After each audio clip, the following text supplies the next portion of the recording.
Open Your Eyes is brought to you by Smart, bringing people together, and the Belize Bank, our country, your bank.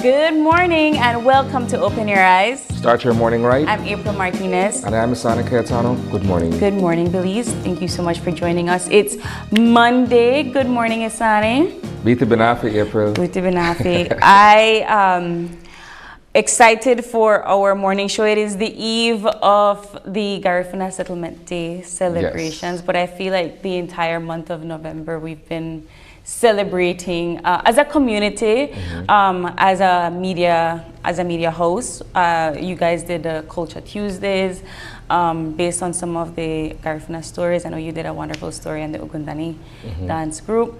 I kind of have these conversations on a daily basis at my own personal work. So it's just a kind of a longer, broader conversation on all things Garifuna celebrations. Well, let's begin with the weather. while we anticipate what's going to happen tonight into tomorrow in terms of bringing in the 19th, this weekend has put a damper on a lot of other events that were to have been held in anticipation of the 19th. Very, very true. So with that said, Isani, without further ado, let's jump right into our What's Buzzing conversation.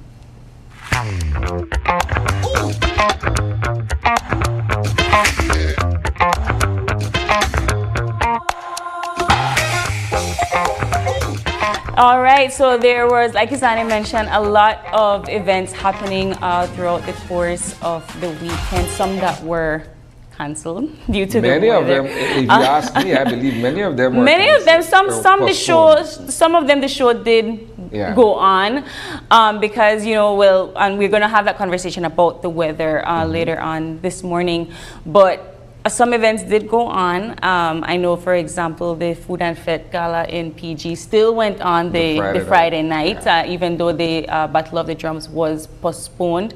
I don't think that they have chosen a date. I believe they have. They have? Okay. I believe they have, yes. But during that time, with all of the chaos and so forth, they're like, we'll do Food and Fet, but this Saturday we will postpone. The Miss Universe event did occur on Saturday. I know you're not a pageant guy. I know you didn't watch. I can tell you what I watched. What I watched the Mike Tyson Jake Paul fight. You know what? I don't want to talk about that just because I call rigged. If he had fought him in his prime time, he never may have win that. But that's... We're digressing. We're digressing. What's happening at home. Yes. But right. So Miss Belize, Halima Hoy did participate in the Miss Universe pageant this year. She did not place, unfortunately, and there was a lot of controversy surrounding her crown and the organization. But I gotta say that this year we did see a lot more of Miss Belize. We did see a lot about the talks of Miss Belize, Miss Universe. I think that the committee did an excellent job in promoting her throughout the country. We saw her here a few times promoting the Miss Universe brand. She was everywhere on my social media page. So the preliminaries leading up to November 16th, the actual night of the pageant, we were sad to see that she didn't place. But I think it was a very nice... There was all confidence that she would have. We spoke with Destiny Arnold, I believe it was on Wednesday of last week, just ahead of the pageant itself. And she spoke with a sense of confidence that this would have been the year where Belize would have at least placed within the top 30. And perhaps to some that would have been part of the controversy. Yeah. I don't want to delve into that too much or rehashing it any of what is out there. But it's unfortunate that we did not place. But at the same time, I look at it as, look, we'll try and we'll continue to try until we make that top 30. Yeah. And I think that in itself will make us proud as a country if we don't go as far as perhaps the top 10 or what have you. And it does kind of give us a sense of how, I think, competitive Miss Universe is. I think sometimes we see it as just a pageant, especially if we don't send somebody. Yeah. We just see it as these beautiful women, you know, fighting for this crown. But I think seeing, and especially with the costume preliminaries, we saw the costume. She showcased it here on Open Your Eyes and everything. But I thought it was a beautiful costume. I thought it was a beautiful attire. And I think that it was definitely chosen by the Belizean public. There was a competition and everything, and that's the costume that Belize chose to be on the stage. But like that costume in comparison to all of the other elaborate costumes that was on stage, we're like, okay, wow, we still have a lot more to learn. We still have a lot more to do in terms of how we put a Miss Universe Belize on that global stage. But you know what? Congratulations, Halima. We are proud of you. We, you know, we are so grateful that you were able to do this because we spoke to her, her husband, her team, her family. It's a very hard competition. So we thank you so much for your time and, you know, your efforts in putting yourself into Miss Universe. That's a very tough competition. But also congratulations to Miss Denmark because she is the one that actually won, and it is the first time somebody from Denmark has won the crown. A Danish woman. A Danish woman won the crown, and I know a lot of people were, you know, on the fence. They thought that Miss Nigeria was, you know, we all have this thing where we think one of our other candidates would win, but she made her country's history by winning Miss Universe. That's the thing about pageantry. People are so engrossed in their contestant that when she does not make it, everybody feel, oh, it's rigged or you know, they stole the crown or what have you. But it's just a matter of, from the judge's perspective, being able to score the points accordingly based on the presentation and what the criteria are. And so it's a matter of simply accepting, look, we'll try again the next time around, right? I agree with Sani, but you know, like I said, congratulations to Miss Denmark. But moving into other topics for this weekend, yes? Well, I'll go into one for today, actually, right?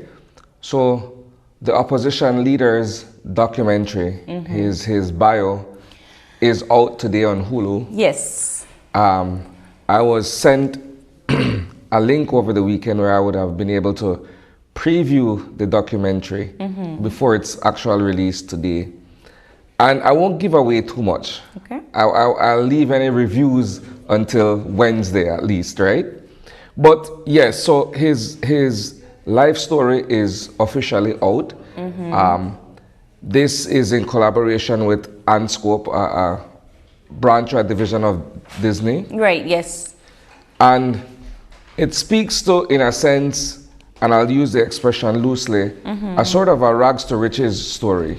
Yeah. We use the term rags to riches to describe the arc or the trajectory of anyone who has overcome certain challenges in their lives to arrive at where they are, right? And so he's been in the United States and he's making his rounds in terms of publicity to promote this particular documentary. And quite a number of well-known individuals in the music and entertainment industry abroad are featured in this documentary, speaking about Shine Barrow and his impact, first of all, on music, all right?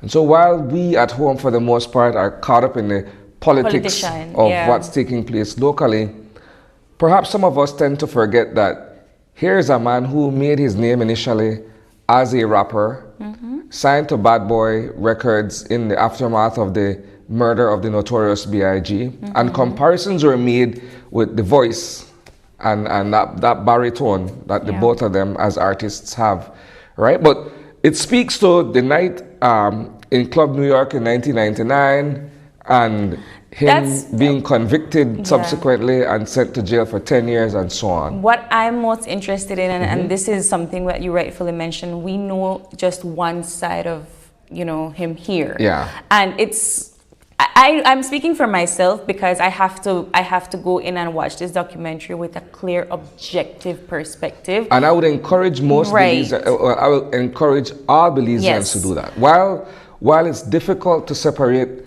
the artist or the former artist from the politician, you have to be able to look at it as objectively as possible. Yeah, and that's what I was going to say. I know it's going to be a little bit difficult because we know him as one character. Yeah. But I don't actually know the story of how he met P. Diddy and signed to Bad Boy. Like, that's the part that I never really understood or never really knew. So I am interested to see that arc. And it's so easy because, you know, Belizeans, we make fun of everything, right? It's so easy to kind of think of it as a laughable moment. But if you were to remove knowing who he is as a politician, the storyline would be very interesting to us. The storyline, if it was somebody else, right? The storyline would be very interesting and intriguing to us. So that's kind of the way I want to look at this. I want to just strip my knowledge of who I know about the politician and see it from that lens so that I can take in and appreciate the rags to riches story, right? It's in the same vein as if you follow music, you have all of these biographies that, you know, give you the history of the artist, you know, perhaps from birth to where they are or to death or whatever the case may be, right? So when you look at this one, it, for me, reminds me of Notorious, which was the biography of B.I.G. Notorious B.I.G. in movie form, right? Similar to All Eyes on Me, which was a biography of Tupac in music form. In this case, it's a biodoc, right? Yeah. Where you're actually hearing from all of these other persons giving their testimony on who Shine is, his legacy in music, and what have you. And like I said, this is interesting simply because at this point, it kind of serves as a detour from all the other issues that he's facing at home, right? What a time to be alive and to witness all of this in the making. But you're right, it does come out today. I am very much interested in seeing it. And of course, us here in the media, we do have to be able to look at it from a very objective lens. So I'm not going to be here with you on Wednesday, but I am going to be watching and listening to Suffice to say that I've seen it in its entirety, but I don't want to dish too much because I'm certain that folks at home are gonna, you know, watch it sometime over the next couple of days or what have you. I will continue to talk about it as well. But as we wrap up our What's Buzzing this morning, Isani, I do want to give a notice, and due to the weather, even though we've already been given the all clear by the National Emergency Management Organization, all public schools still are off today. Yes, you would imagine that it would be more for the west and the south, but there has been a lot of flooding over the weekend, and so here it is right there. The Ministry of Education, Culture, Science and Technology announces a nationwide suspension of classes at all levels for today, Monday, the 18th of November, due to the adverse weather conditions caused by Sarah, Tropical Storm Sarah. So we wanted to provide that public notice, if in case anybody was wondering. I haven't heard anything about public offices and so forth, so I mean, it was all clear. I think given the all clear yesterday, it's essentially back to business for many in the private and public sector. As far as I'm aware, and I'm starting to be corrected otherwise, the only memo that was issued was for schools across the country to be called off today, right? But I believe it's back to business for many of us, right? We're going to go into the INA news shortly, so I'll leave the proper discussion on what has transpired over the weekend for that segment. Well, I did want to say that the road was clear between Belmopan and Belize City this morning. There was no rain. It's actually no clouds in the sky, very, very bright, like if we didn't just go through a tropical storm. So for essentially, it is safe to travel between Belmopan and Belize City this morning. But you're right, Isani, we do have to get into our eye on the news topic. So we are going to jump on their eye on the news for this Monday morning.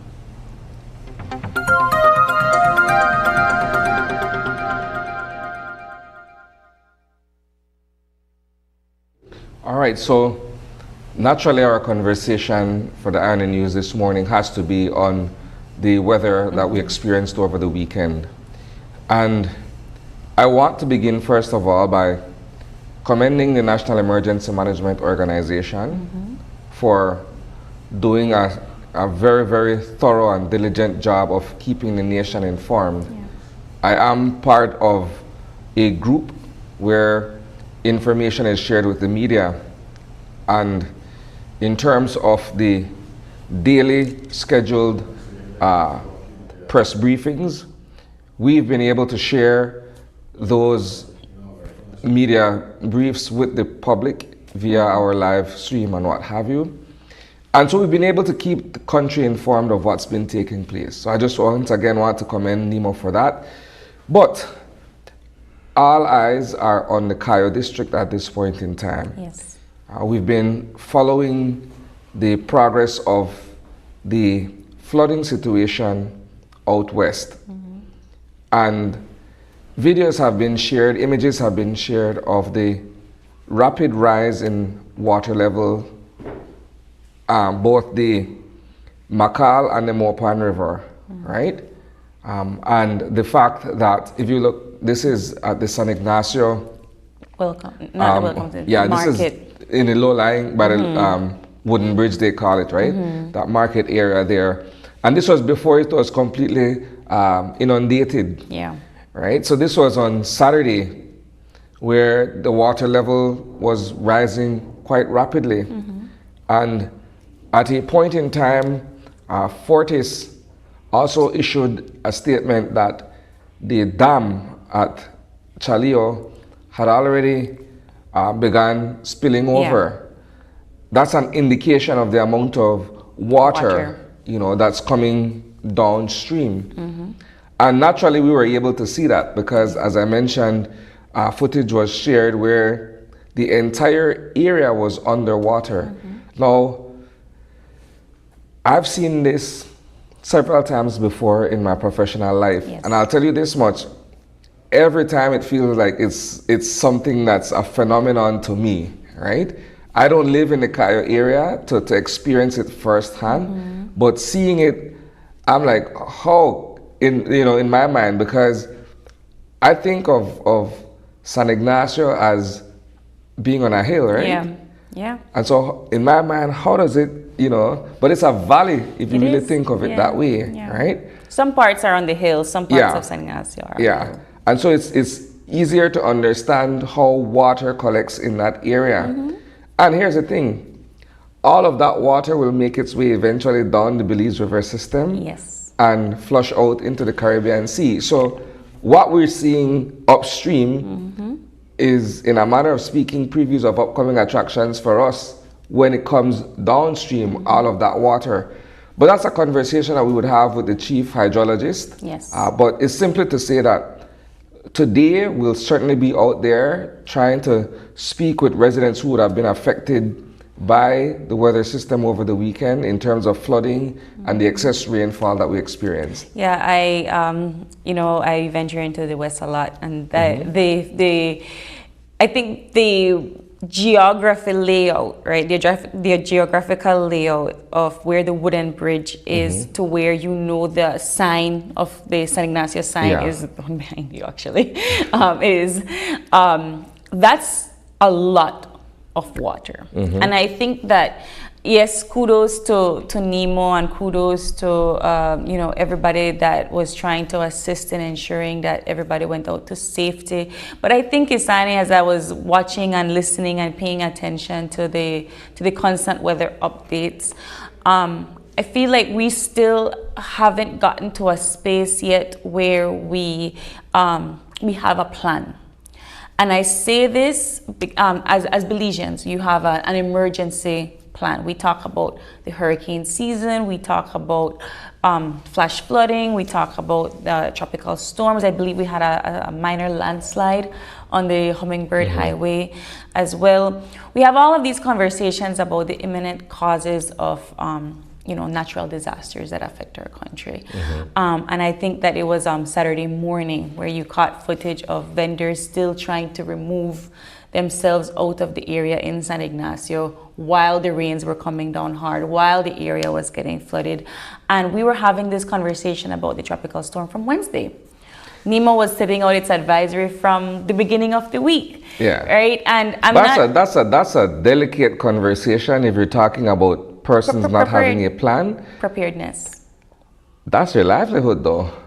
And I fully understand where you're going with that, right? That one should exercise some kind of discretion to say, look, if there's a weather system out there and we're experiencing, incessant rains and what have you, and we're in a low-lying area, perhaps it's appropriate to call it off in advance. Some people would have thought along those lines, and that's a prudent thing to do.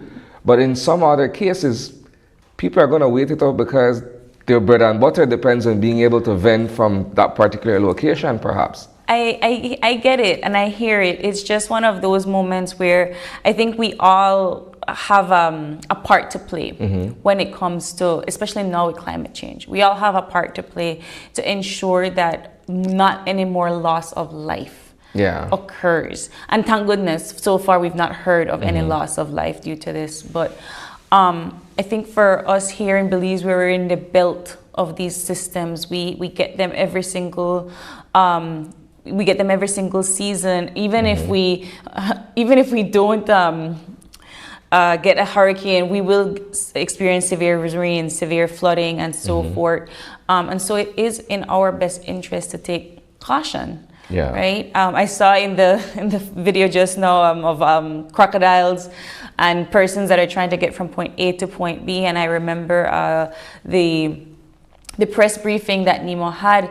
Don't walk in these flooded areas. Don't run it.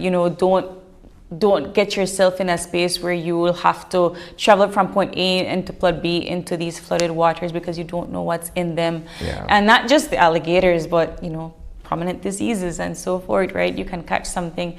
It's just, to me, we keep having these conversations about preparedness and having a plan. And then you do still have folks that complain that we're not acting fast enough. Yeah. Well, it begins with the individual. You have to have your plan. Yes.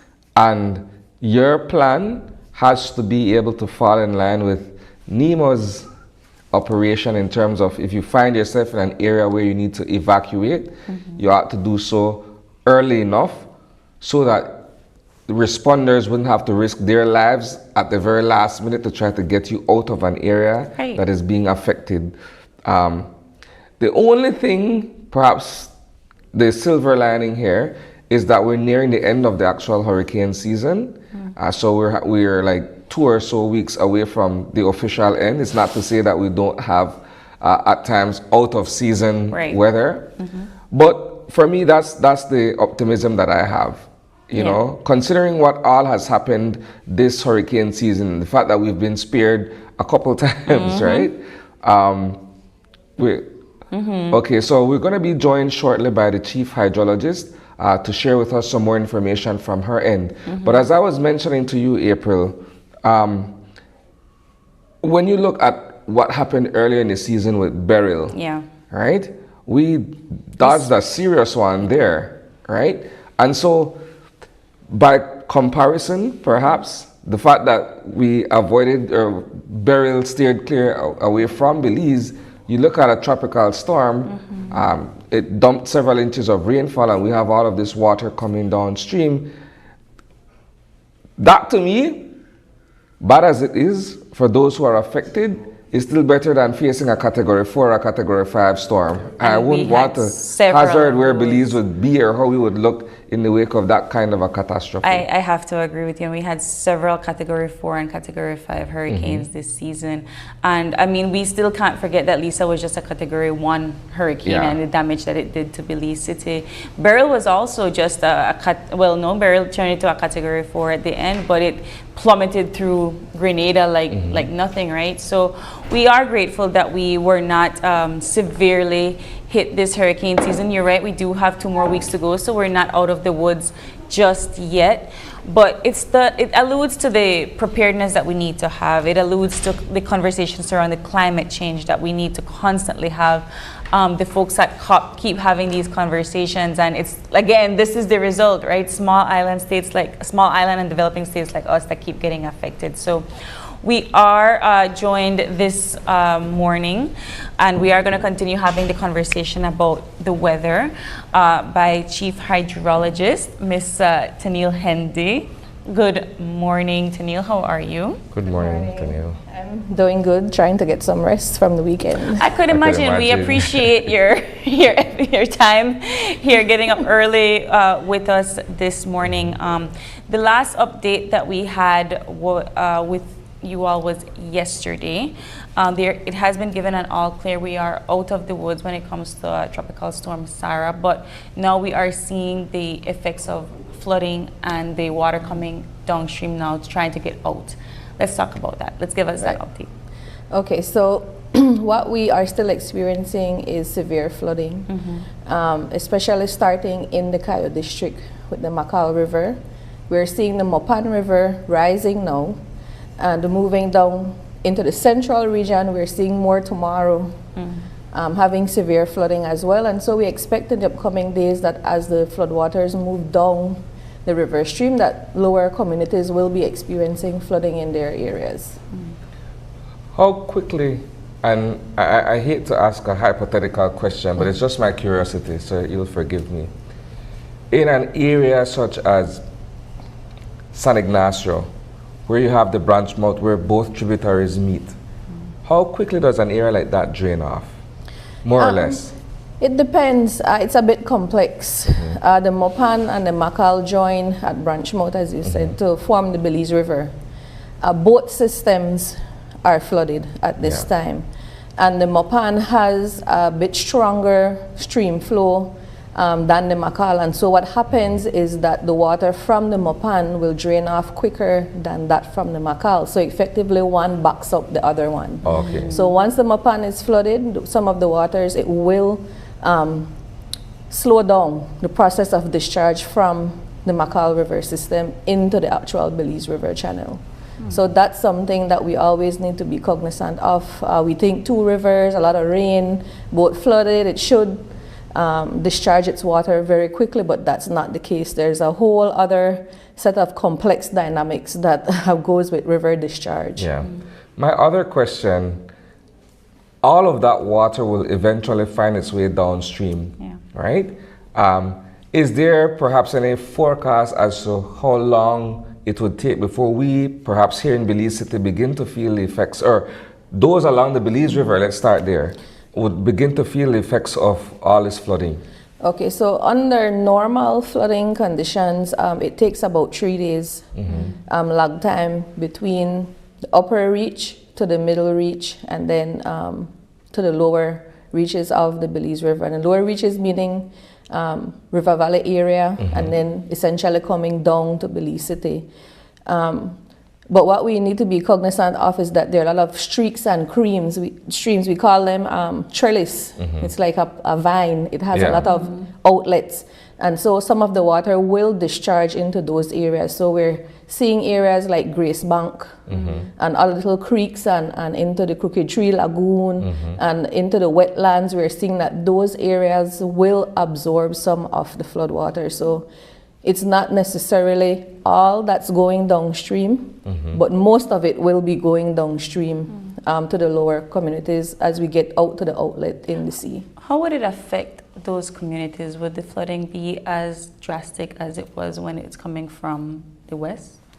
It won't be as severe, but it's a bit complex when you're dealing with soil saturation, you're dealing with transmissivity beneath the surface, because the soil absorbs and then it goes horizontal. Yeah. And so some of that water will be absorbed, but we can expect flooding in Belize City. I can't say at this point to maybe Eta and Iota, because that's been the questioning over the past couple of days. You know, are we expecting a Eta, Iota? Are we expecting a Lisa type of flooding? Past ones that really created havoc. Yeah. Yes. But what I want to offer, share, is that a lot of persons are not cognizant, or they haven't acknowledged that the dams work as flood control. Yeah. Before the dams were installed, the water under the Hawksworth Bridge was about 2 to 3 meters below the deck. And so we're not seeing anywhere near those levels. So the dams do provide a certain level of flood control. If we use our imagination and take away the dams, all that water that we see in the Chaleo Lake, that would have been coming straight down that system. So we know the dams get a little bit of negative publicity, but it's also a flood control measure. So it has its positives and its negatives depending on which angle you're looking at it. At this point in time, and I'm not sure if it's a question reserved for the Met Officer, the Chief Met Officer, but perhaps you can respond.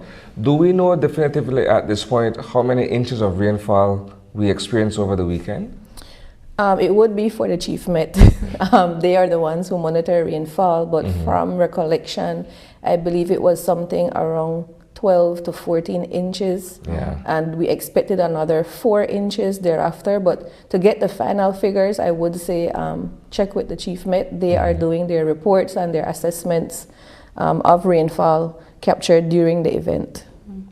Well, you're seeing this dramatic increase of flooding on a regular basis when it comes to certain areas within not just the west, but also in the north and so forth, places that are on wetlands and river valleys. How can persons prepare themselves? And I'm not just talking about this weekend, but anytime we experience a severe amount of rainfall. Right. Preparation is key. Related to this event, we tried as best as possible to give you, in reality, what we could expect. We didn't want to go doom and gloom, because when you go doom and gloom, people get excited, they get anxious, they make decisions. All the toilet paper gets popped out of the store. Right, so we were a bit cautious, but not cautious in understating what would have been the reality on the ground. In general, preparation is key. Flooding in Belize in certain areas, it is not a joke.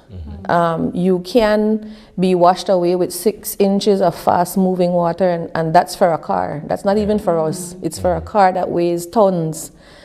So any fast-moving water, it's not advisable that we swim in them. We often see pictures of people paddling in canoes and, messing around like we have our own pool when it's raining. But really, there are a lot of danger. There's a lot of danger associated with floodwaters. It's carrying debris. You could be hooked. You're jumping in, you're not seeing that huge tree log that's 100 years old, that's been rotted in the inside, floating in that water. You just see water and you're jumping in. So I often say to colleagues, before I came into this sector, I would probably be one of the ones that say, hey, let's go jumping in the river. But now I know there's debris, there's different dangers lurking that we're not seeing. And so I'm a bit more cautious, not as adventurous. I, kind of calm down the adventure side. And being more cautious in terms of thinking ahead of what could happen or what might be waiting for us. We're really glad that people were adhering to our advisories. When we're saying flood warnings expected in a particular area, we expect severe flood warning. That, we feel like we're doing our job. And, people are listening to us. They have confidence in what we're saying. You mentioned earlier More Tomorrow being inundated. What about areas like Iguana Creek and all of those places where it's expected that when you have this kind of flooding, that they too, that entire area leading to Spanish Lookout comes underwater? Right. Well, More Tomorrow is a station that we added. Each flood event, we see new areas that we need to put in monitoring. Before this event, we saw that Arenal is somewhere that we do not have monitoring stations, and we need to put in one there. We have expanded our network with Iguana Creek being a new one, but you know, as the saying goes, you try to improve, progress brings problems.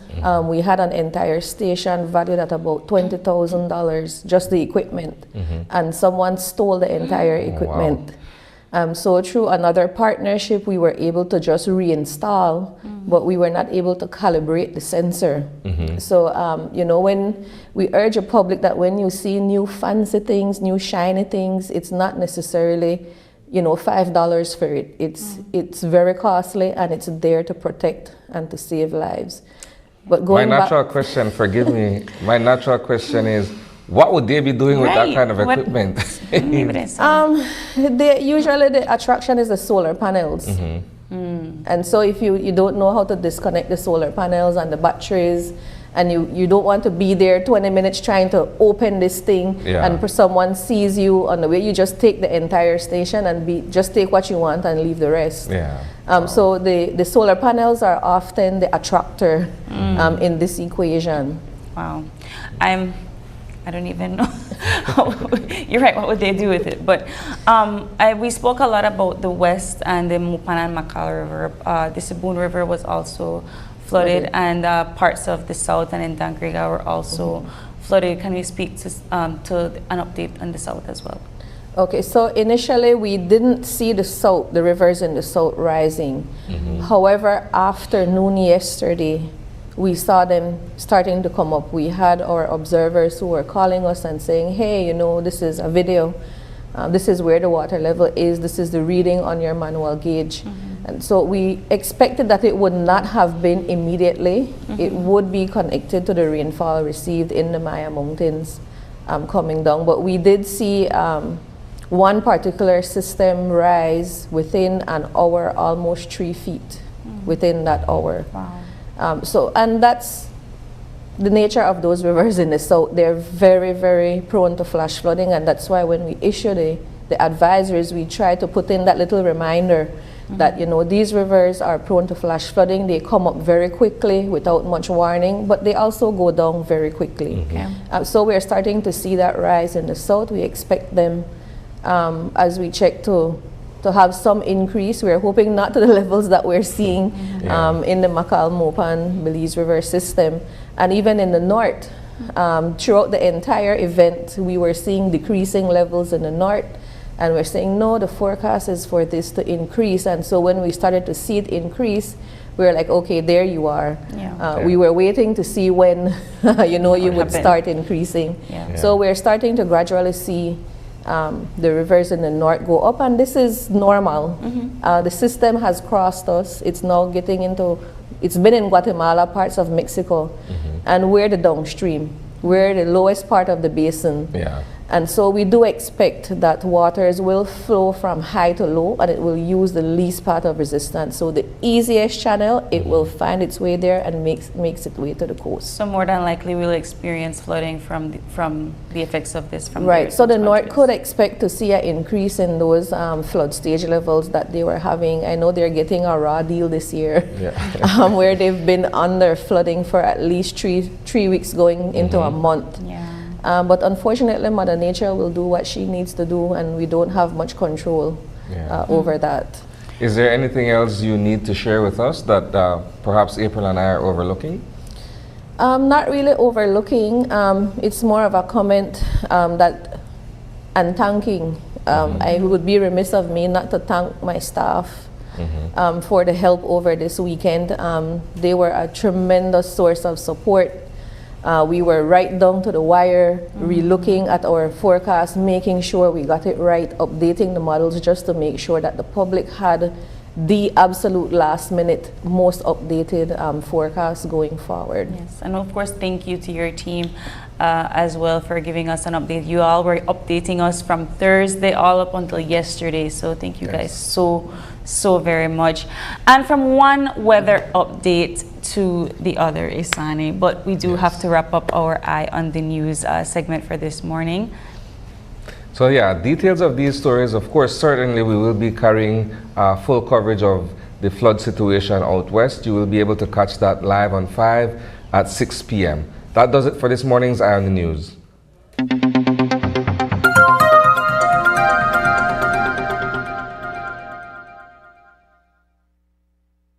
Like I said, from one weather update to the other, we have our folks from the National Meteorological Service with a weather update for today.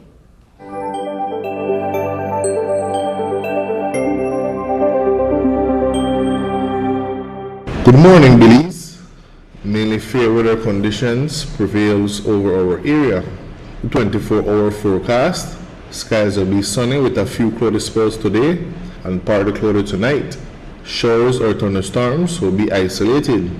The maximum temperatures for today will reach 87 degrees Fahrenheit along the coast, 90 inland and 77 up in the hills.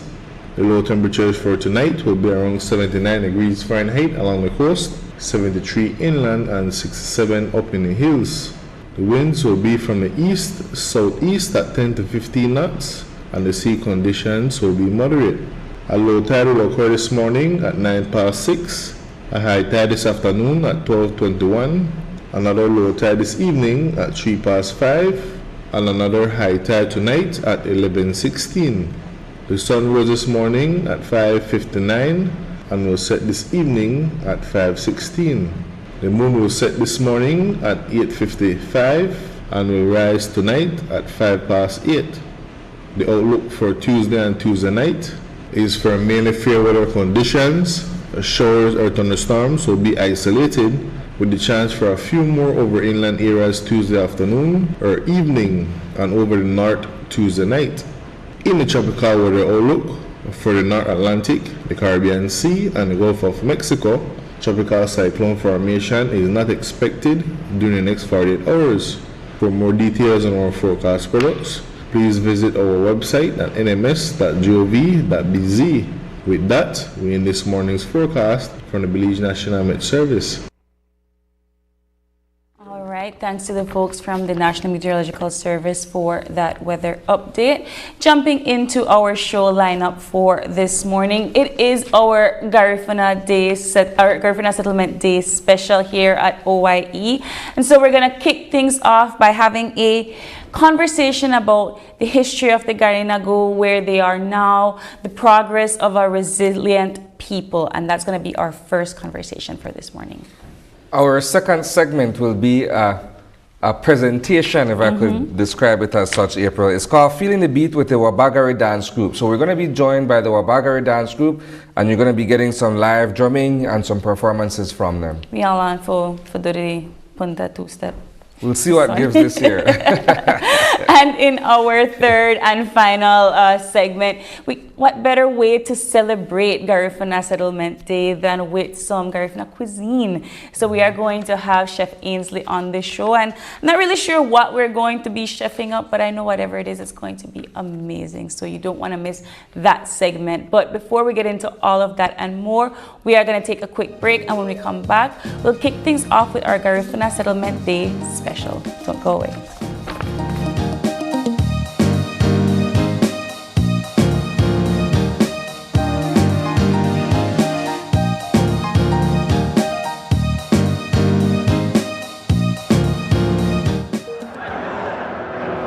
My name is Hermine Vega. El Patio Grill has been using Belize Bank for over 25 years. We only use Belize Bank at our restaurant. That's why we were able to win this trip to Europe. I had never been to Europe. We found out it was Madrid and we were excited and we went to this football match. The teams reached before the game and everybody was just outside, you know.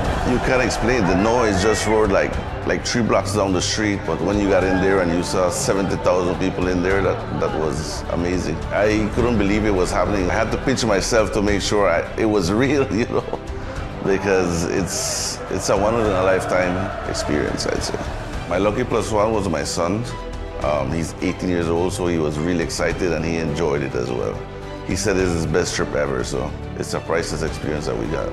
Belize Bank has always been there for me. Whatever transactions or whatever I need to do, they're always there for me. I would recommend everybody to use Belize Bank. It's the oldest bank in our country, and they continue to do their best.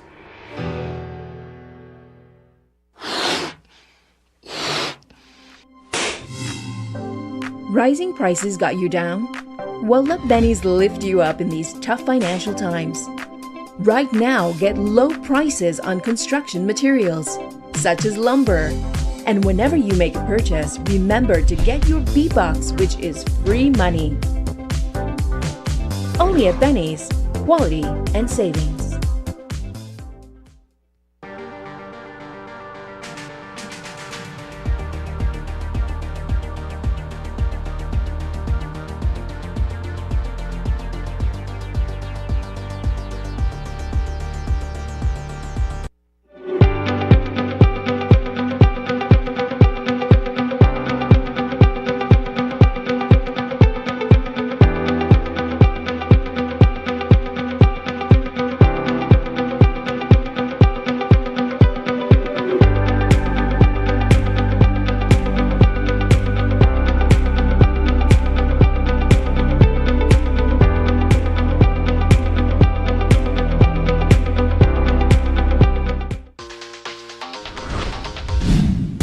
I'm connected. Yo. I'm connected. We're connected. Create the perfect broadband bundle that fits your style with Smart Connect. With the Junior Bundle, get 50% off your national calls and up to 6 gigabytes of data at no extra cost. Get postpaid added on for an additional cost of only $25 with the Prime Bundle.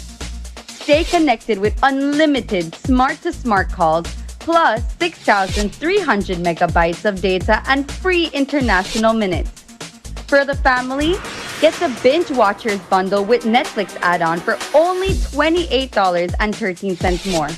This bundle gives you 4 profiles with unlimited streaming on multiple devices. Visit a showroom near you to sign up and personalize your own bundle combination with Smart Connect. Smart, bringing people together.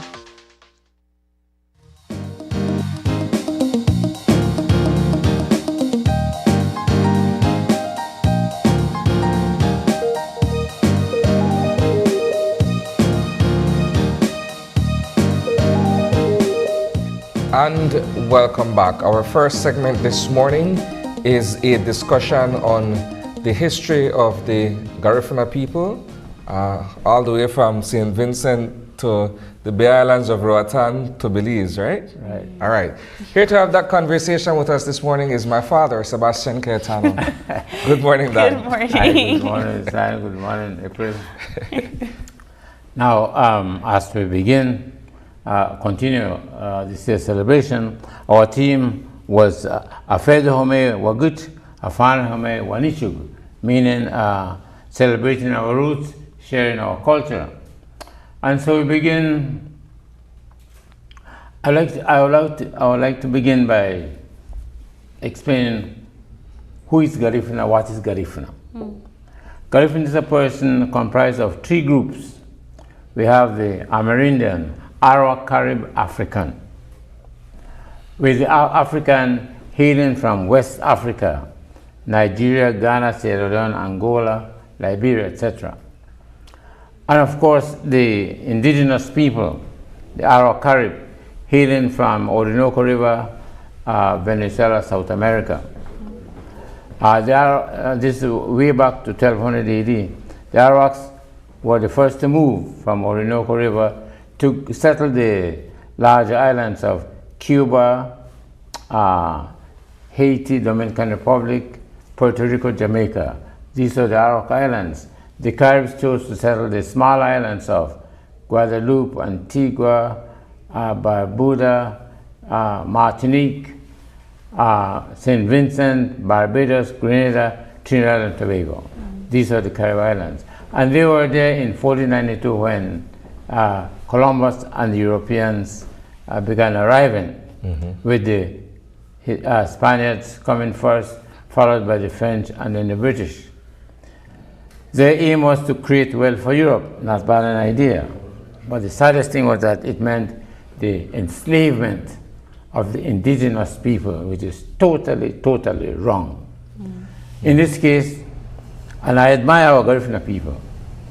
I admire, because the Caribs refused to be enslaved.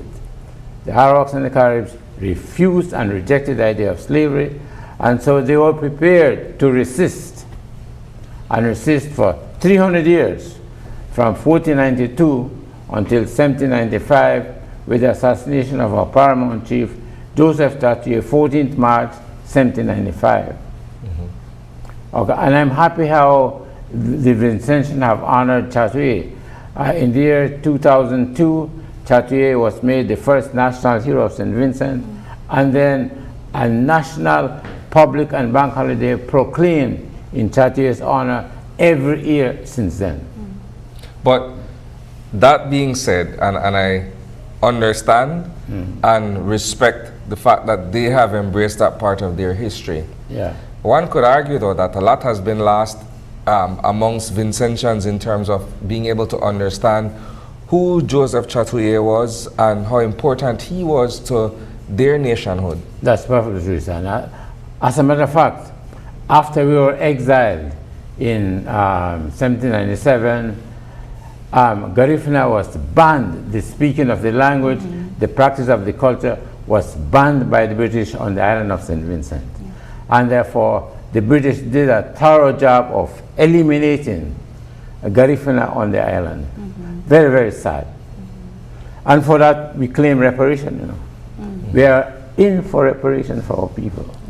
Okay, good. Following the death of Tatuye, 5,000 Garinagu were rounded up in St. Vincent and literally dumped on the island of Balisao, a very inhospitable island where nothing survives, not even iguanas.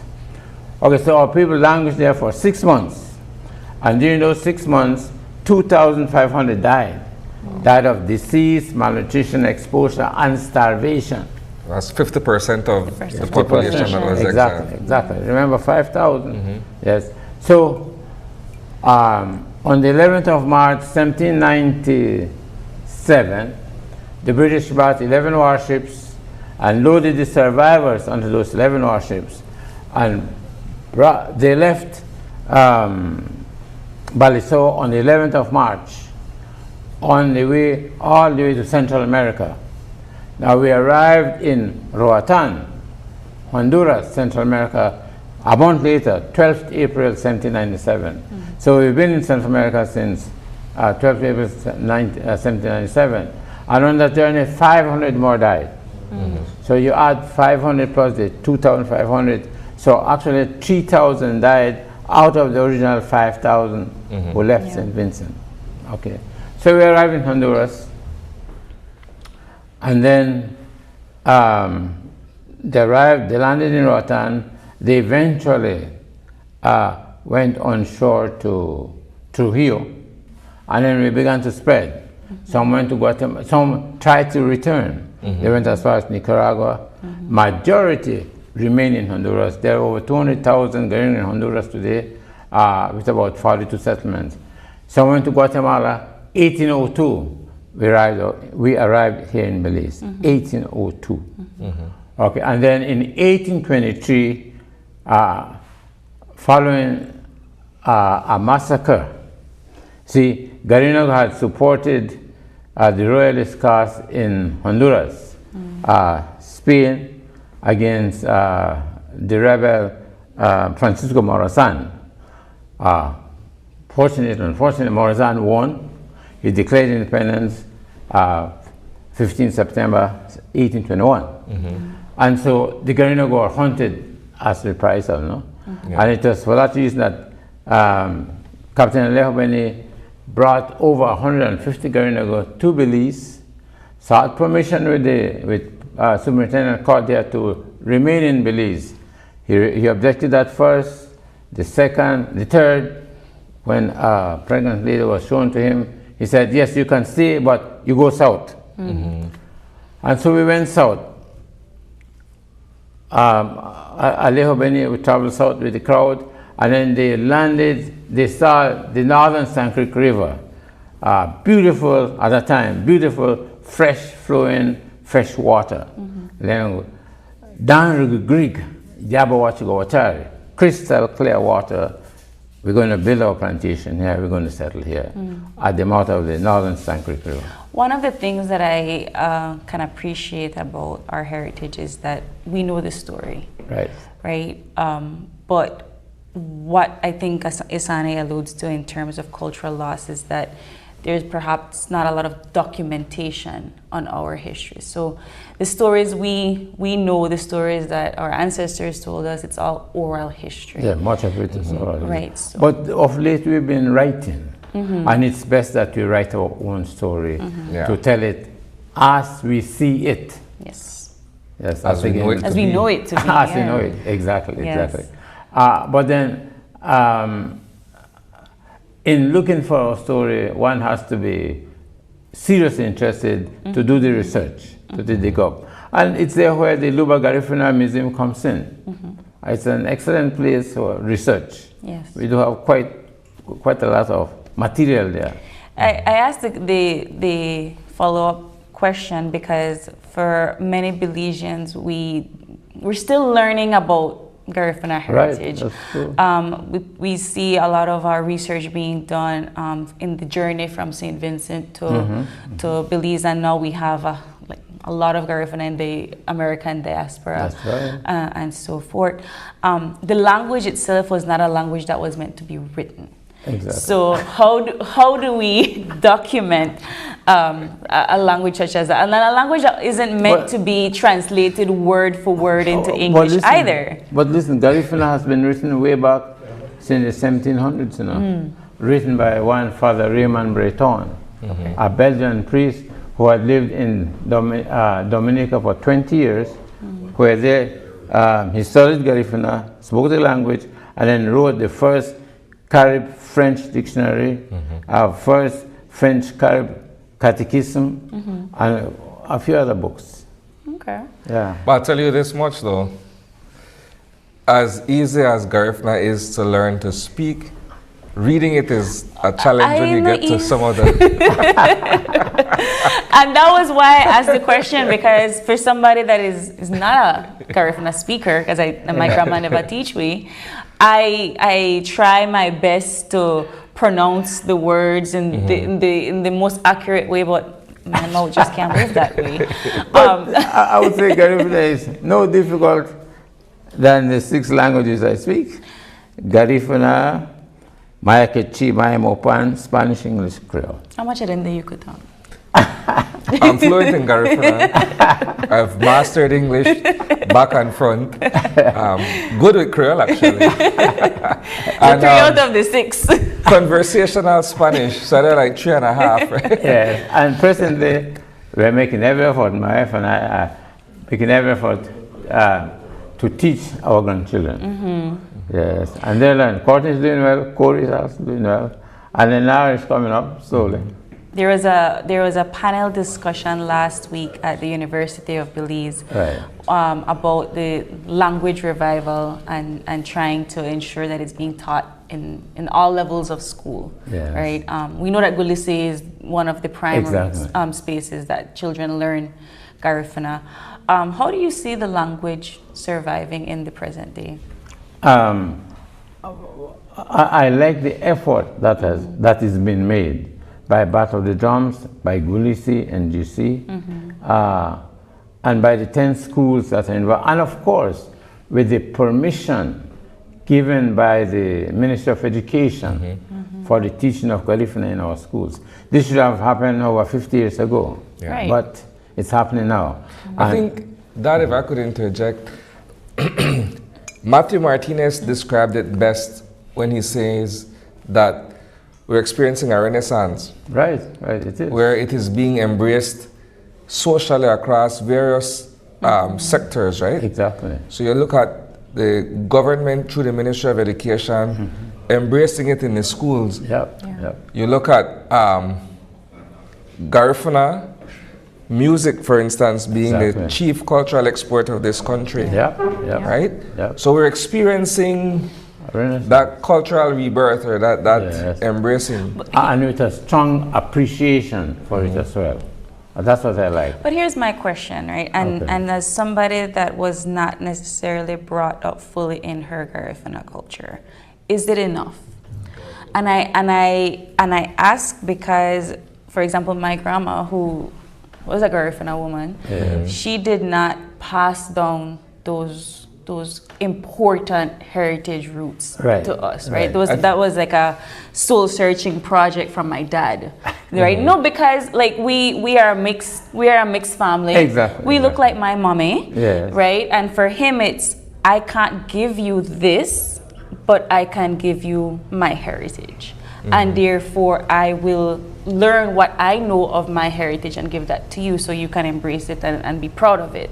But that wasn't without its cost of, trying to go to Barranco and find where great grandpa me from, and, all of these different ventures. But the loss of language, the loss of learning recipes, like that came at an older age for me, right? Dare I say, April, there was a point in time in our history in Belize where Garifuna duo was taboo. Yes. Exactly. Right? Yes. And so perhaps your grandmother Fell into was that. perhaps ashamed of being able Yes, to pass it absolutely. Among the on rest. because Yeah. it wasn't accepted widely by the rest of society. Right? That's Yeah. what, and this is very strong in the 50s, 60s, even into the 70s. Right. And so for Yes. this But- generational gap that doesn't understand. When I came to live in Belize City in 1975, Isani was born 1980. Think of your age. So I'll wear my age. And we really had to be strong. And I say a lot of thanks to my wife, Isabel, when she said, I must be able to talk to my children in their own language, in my language. She was dedicated to that. I must be able to talk to my children in my own language. So our job was to teach them our language. Yeah. And do your grandkids, do your kids speak Yeah, that's our Garifuna? job They're now. learning. They're learning. Yeah, Thanks to yeah. my dad. Right. But, My dad spends a lot of time with my kids teaching them the language. So. Yes. and the understanding of a younger generation, not just language, but we see drumming schools. Yes. We see young girls that are learning the dances, and so that Battle of the Drums does a very good job at trying to keep that part of the culture And alive. especially, one thing I really happy with Battle of Drums, they now have a primary school Battle of the Drums, the high school, and then the adults. So great. Yes. And our boys now, our youth now are taking great pride in learning to play their drums. It's a challenge, it's a great pride. And our girls as well, NGC, Garifuna Council, is training the girls to get on stage, pageantry, Yes, it takes a lot of training. Why is it important that we have these conversations surrounding culture. We have the conversation around what it means to be Garifuna in Belize in particular. Why do we keep having these conversations? Why is it important that as Belizeans, Garifuna or not, we embrace and recognize Garifuna Settlement Day? Well, we owe a lot of gratitude to Thomas Winton Thomas for establishing the day. 1941, he began toying with it. And in 1943, he requested the holiday from the governor then. And the governor concurred, granted Garifuna Settlement Day a public holiday, but only in the Stein Creek and Toledo district. It was not only 1977 that the whole of Belize now celebrates, and we are happy for that. Yes. Well, in our case, remember, we were not accepted when we landed in Belize now. We were not accepted at all. We were rejected by the Creole brothers and sisters who were here and by the British. But we would not go away either. We stayed in our corner, lingered on and struggled on, thanks to the Jesuit fathers who saw our versatility in speaking in other people's languages. They taught us English, and then they recruited us to teach in our schools. in the schools of Belize. We taught north, south, east, and west of Belize. And that helped us to be accepted as neighbors, and then eventually as citizens of Belize. We have done, as a people, we have done a lot in terms of being able to educate this country. Of course, right? I'm not sure how much we have been recognized for it.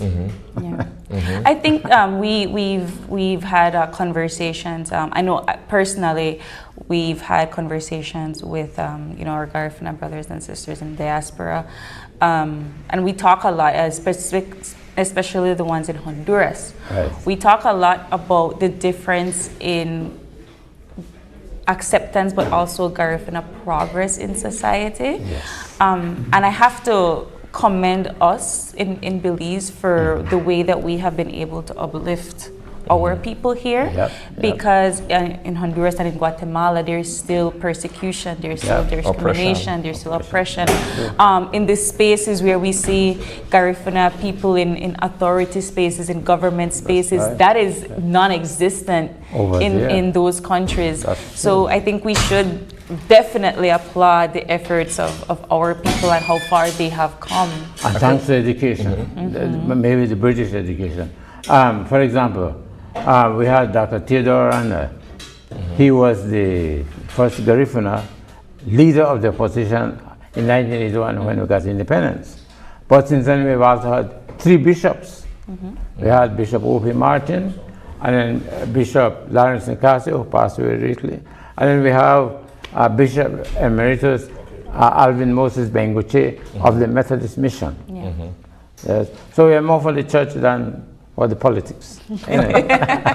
No, I'd use that point to segue into recognizing our contributions to the development of Belizean society, right? With the National Garifuna Council, they've been able to acknowledge and recognize Garinagu in various capacities over the years, right? I know that on Thursday, my dad and I were recognized for our contributions to media. And I forgot for a while that my dad actually started out in radio too. It's been so long. It's been so long. Let's talk about Garifuna Half Hour. With the Garifuna Half Hour program. I worked it from 1980 to 1987 along with Sister Jean. Garifuna Half Hour was a big challenge for the 80s, because imagine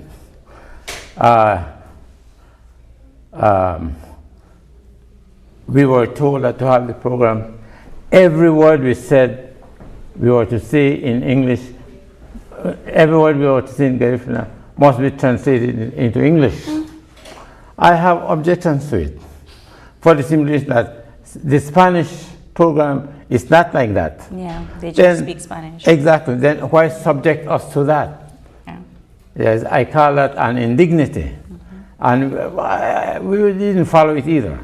Okay, so we were given, we were allowed, I don't know why the fear of Garinagu. I really don't know why the fear of Garinagu by Honorable George Price and the rest of them at that time.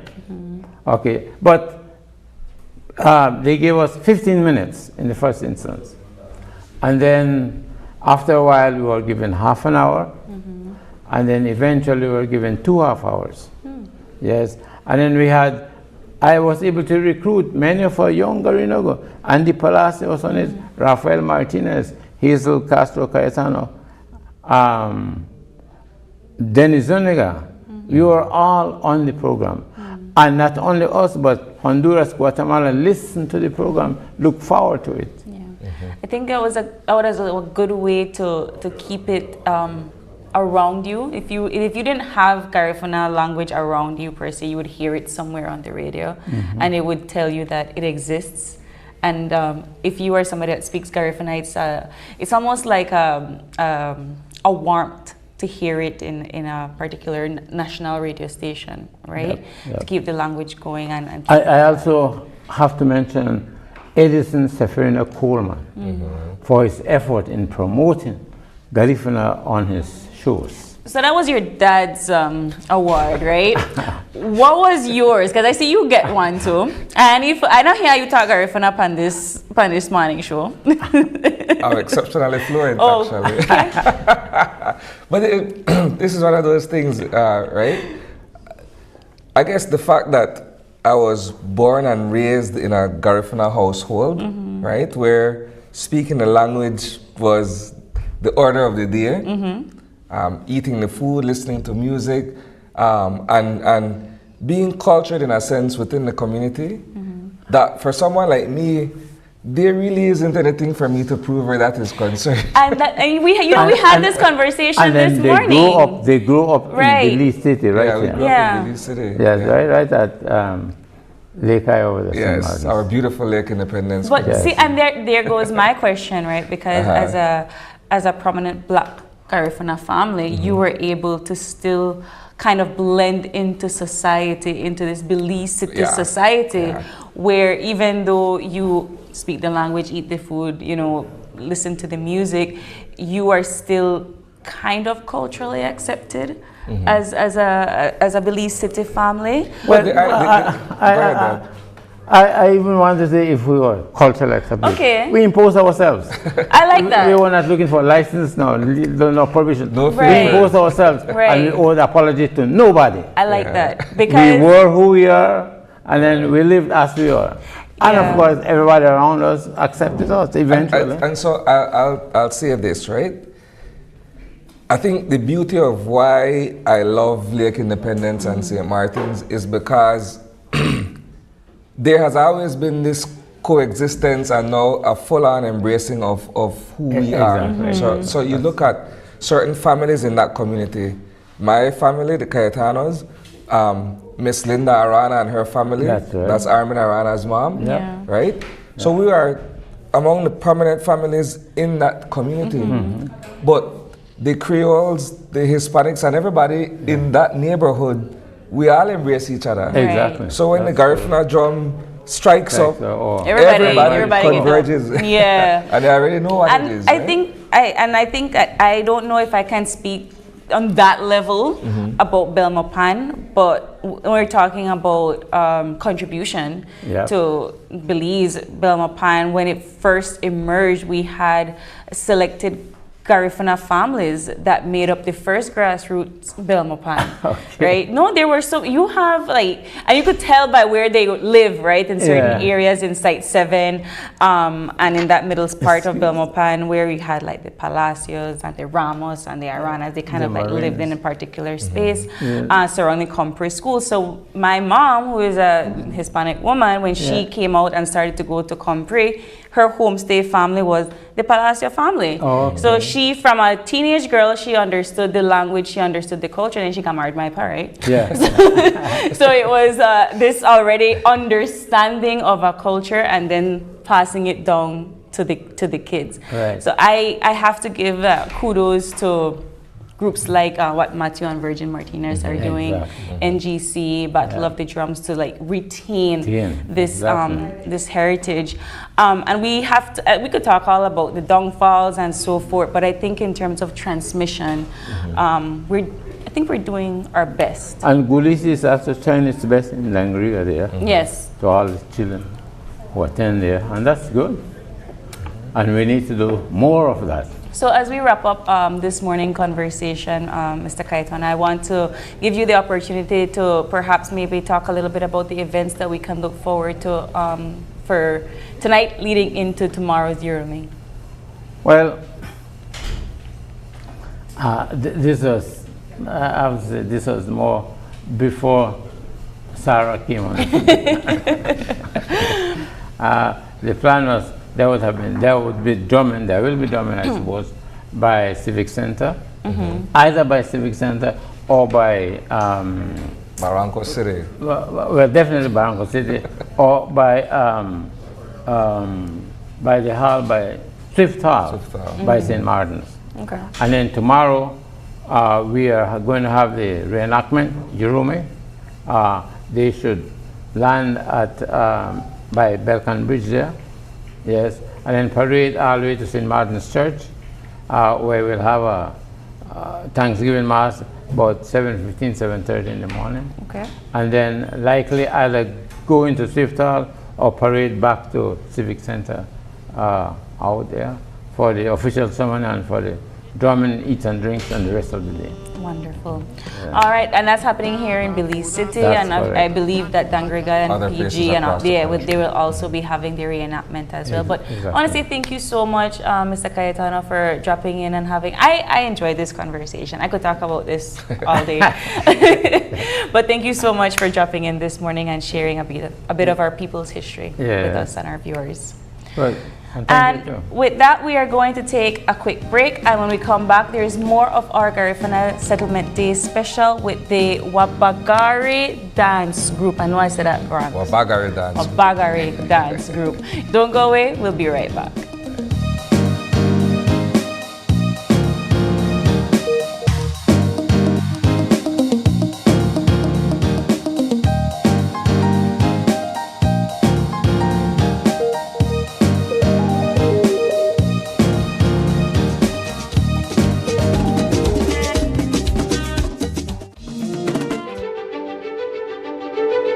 Technology is ubiquitous, and it's transforming how, when, and where we work.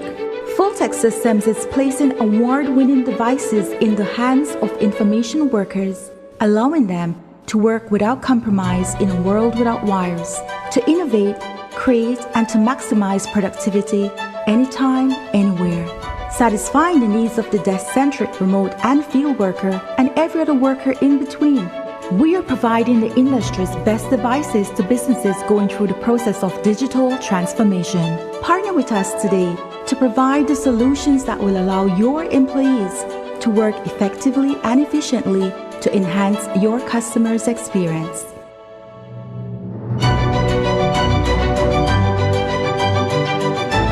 Fulltech Systems, your technology center, where you'll come for the price but stay for the service.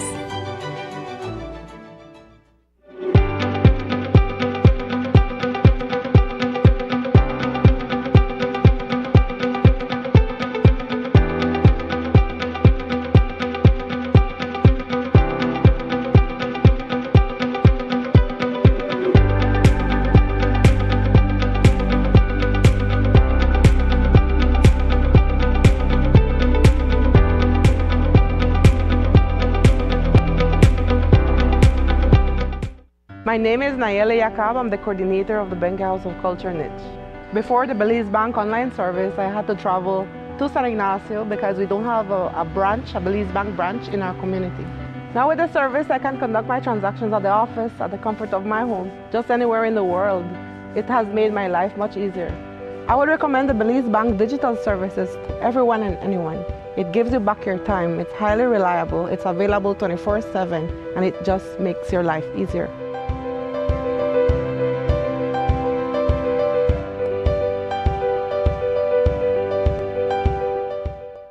Belize, get ready. In Your Kitchen, Belize Edition is bringing you simple, healthy, delicious meals made just for you. Join Chef Ainsley and our team of nutritionists as they show you how to turn local favorites into nutritious, tasty dishes. Plus, discover the amazing health benefits of everyday foods right from your kitchen. Catch the premiere on Channel 5 on November 18th at 7:30 p.m. And tune in every Monday after for healthier cooking that's easy and fun. Brought to you by the Ministry of Health and Wellness, with support from Taiwan ICDF, making healthy cooking a Belizean tradition. Unwrap the joy of crystal clear picture and sound from Iowa, the brand that offers you affordability and exceptional quality. Iowa has a wide range of exceptional products to choose from, such as TVs, speakers, headphones, home appliances, and much more at affordable prices that won't break the bank. Enhance your audio-visual entertainment experience with Iowa, and for your convenience, parts are readily available in country for hassle-free maintenance. You can find Iowa products at your local electronics store countrywide. Choose Iowa, the best in home entertainment and household appliances.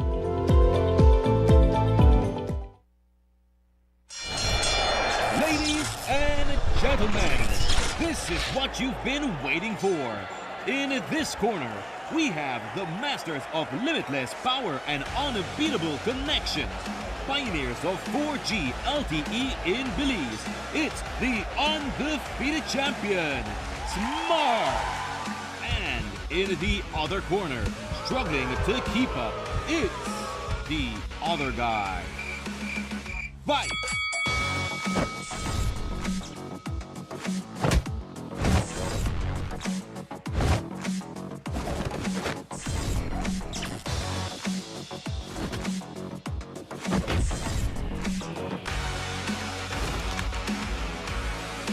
Tired of getting blow after blow from a plan with the other guys?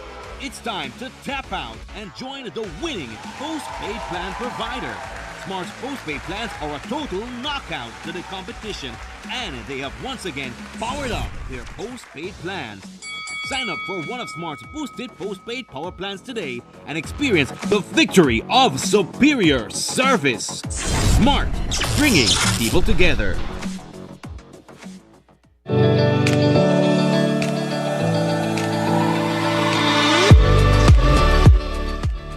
Hi everyone, my name is Raja Ravan Senegal and I am 11 years old. Distractions such as drinking, answering a phone or text messages, talking to passengers, or paying attention to someone else. When a driver gets distracted and fails to notice a pedestrian crossing the street, this can cause an accident. Speed limits in Belize are reasonable, so drivers should follow them.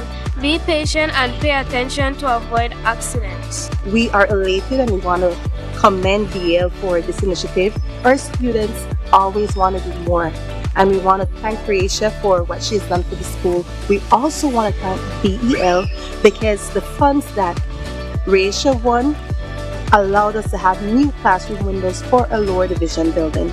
And as for BEL, again, we commend you, we thank you, we are grateful.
Good morning. Wow, Excellent performance. wow. Excellent performance. Indeed.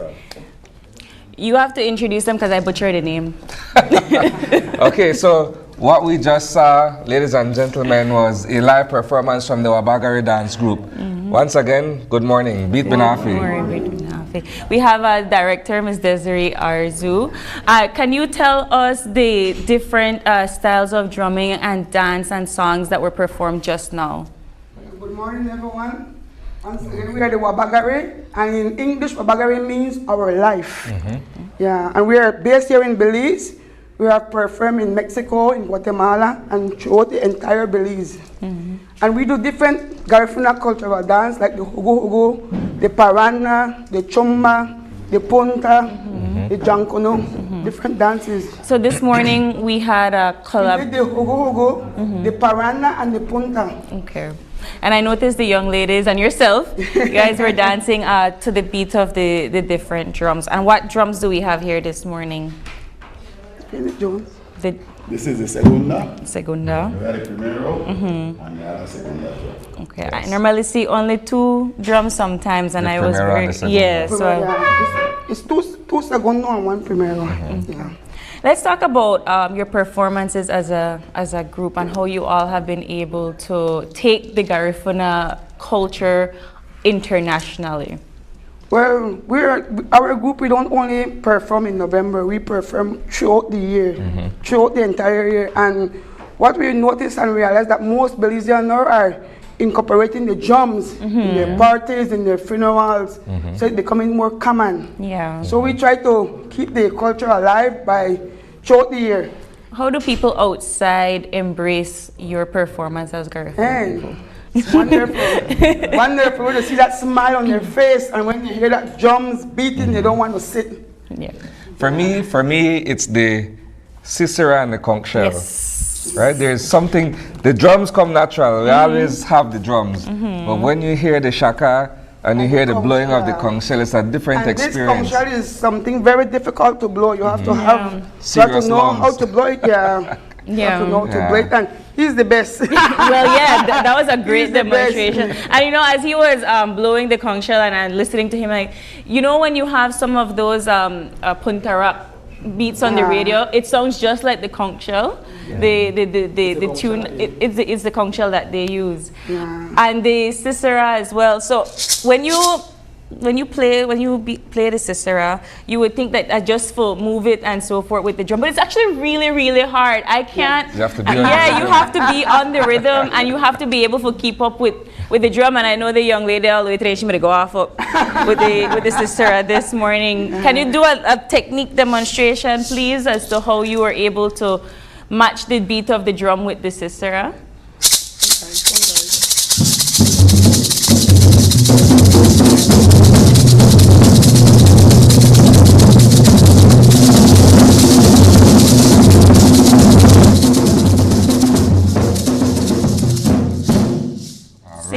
They're so in sync. If you give me that, it just not a song. This How long have you guys been performing together as a collective?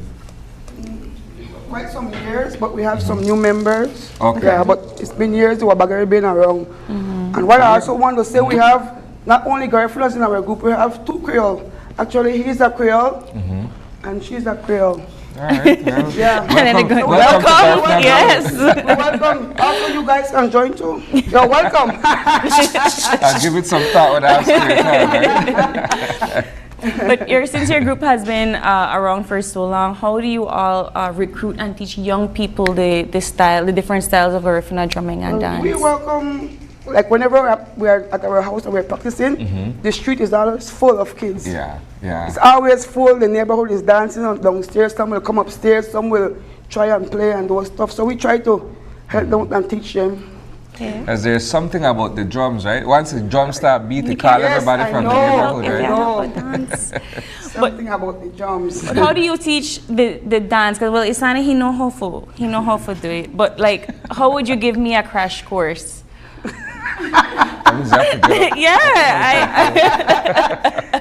Sharika can do that. Okay, teach me then. Give me a crash course. What's the easiest thing? Okay. Can I do it with shoes on or shoes off? Okay.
That's what the drum lightens does. up the day. That's the power of the drum. A big smile on your face. That's your workout for the That's morning. my workout for the morning. Yes, I don't work my toes, my knees.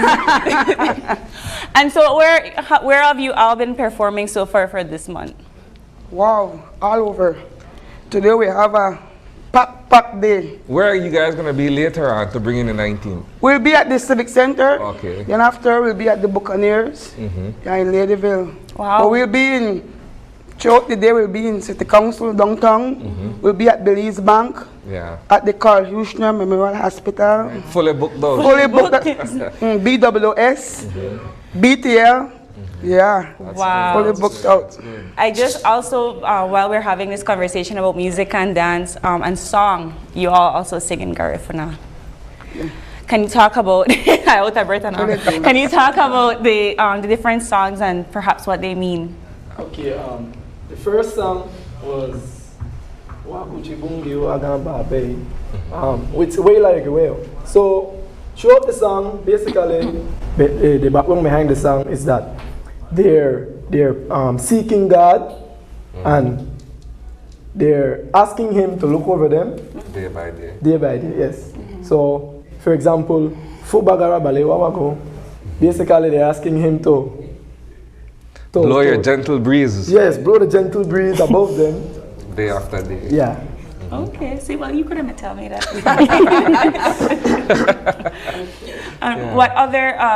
What all do you have planned for the rest of the month? I know you guys are going to be busy today, but you say you perform outside of the November celebrations. Yeah, we perform outside, yeah. We have a lot more performance during Christmas also. Yes, right, we have Monaragua coming. I'm impressed with your costumes, actually. Your dress Attire. is slightly different from what we would ordinarily see around this time of year in terms of the Garifuna outfits and what have you. Let's talk about the choice of colors and how you guys went with this one, sorry. When it comes to the color, I'm the one who go crazy. I'm in Mikado from before time. And I try to think in my head, do this, do that, mix and match. But I'm the one who designed it. I am the one that you may bring one for we, but I guess we have to be a part of the band. All right, so I guess to close out the yes, they can close us off this morning. How can people find you to book you? Well, they could contact me at 614-8081. Okay. All right, so we'll have you guys close out back with the same Wayo Larry Wayo. Okay.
Having a bad day. I just needed. It's here.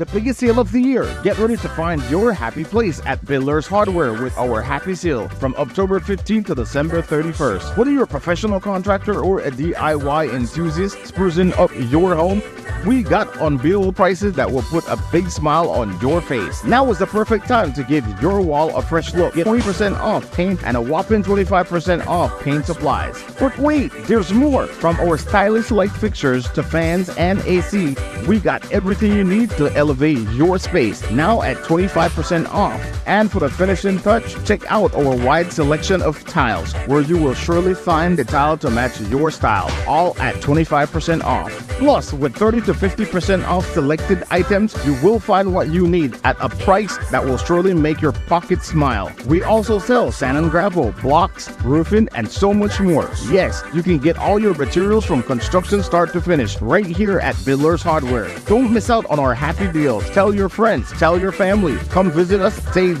big with our happy sale from October 15th to December 31st.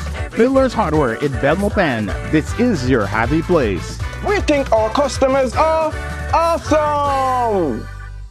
My name is Waluko Mejia. I'm the General Manager at Copal Tree Lodge here in Toledo, Belize. The Belize Bank service we appreciate most is the Belize Bank ATM and the use of its debit card. It makes it very accessible for our employees here at Copal Tree Lodge. Essentially, they could access the ATM on their way home after work, and also that the local stores accept the use of a debit card.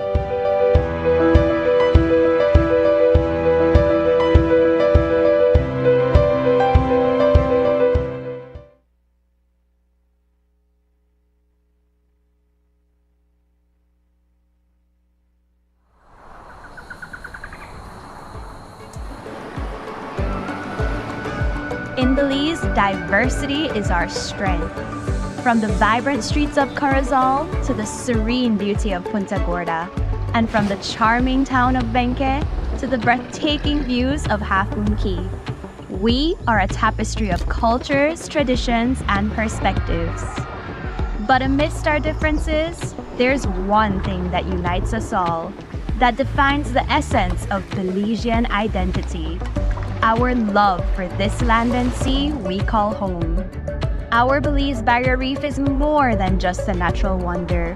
It's the lifeblood of our nation, the foundation of our culture, and the backbone of our economy. Every lobster caught, every conch harvested, every tourist enchanted, every investor satisfied, every proud homeowner, and every taxpayer. They all depend on the health and vitality of our marine environment. I may be out on the water every day, but I know that my livelihood is tied to the health of the reef. We all depend on it. As a tour guide, I get to share the beauty of a reef with visitors from around the world. But I want future generations of Belizeans to experience it too. Fresh seafood is the heart of Belizean cuisine. I want to continue creating delicious dishes that celebrate our local flavors, sustainably sourced from our waters. In Belize, we may come from different backgrounds, but we all share the same dream. A thriving marine environment capable of sustaining us all. Together, let's work toward that future. A future where we all thrive.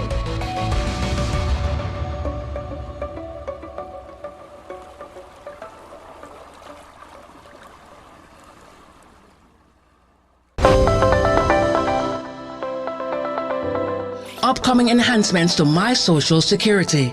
The new healthcare provider feature seamlessly connects healthcare providers, insured persons, and employers to facilitate the payment of sickness benefits. Here are the enhancements. Registered healthcare providers will create and submit online medical certificates using their healthcare provider accounts. Insured persons will receive a link to view the medical certificate to complete and submit their sickness benefit claim. And employers will receive an email notification of their employee's sickness claim. Also, the insured person and their employer will receive a copy of the claim decision letter after review.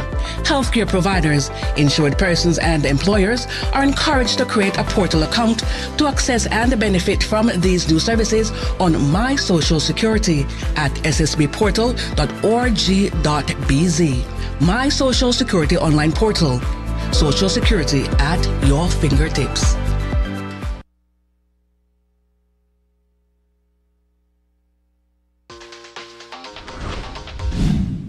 I'm connected. Yo. I'm connected. We're connected. Create the perfect broadband bundle that fits your style with Smart Connect. With the Junior Bundle, get 50% off your national calls and up to 6 gigabytes of data at no extra cost. Get postpaid added on for an additional cost of only $25 with the Prime Bundle. Stay connected with unlimited smart-to-smart calls plus 6,300 megabytes of data and free international minutes. For the family, get the Binge Watchers bundle with Netflix add-on for only $28.13 more. This bundle gives you 4 profiles with unlimited streaming on multiple devices. Visit a showroom near you to sign up and personalize your own bundle combination with Smart Connect. Smart, bringing people together.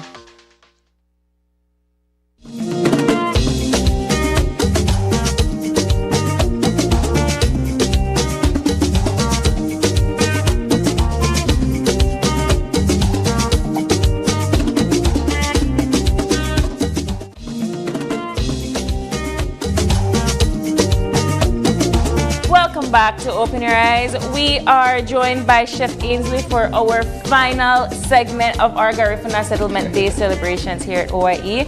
Chef, what are we making this morning? It's morning. Morning, my brother. Today, I was thinking about doing one of my favorite, which is the darasa.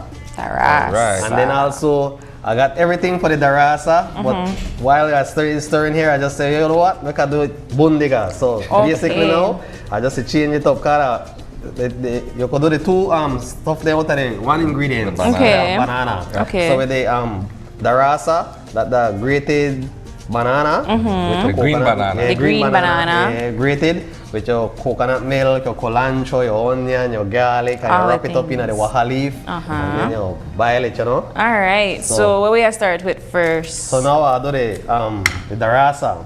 Okay. One of my favorite also.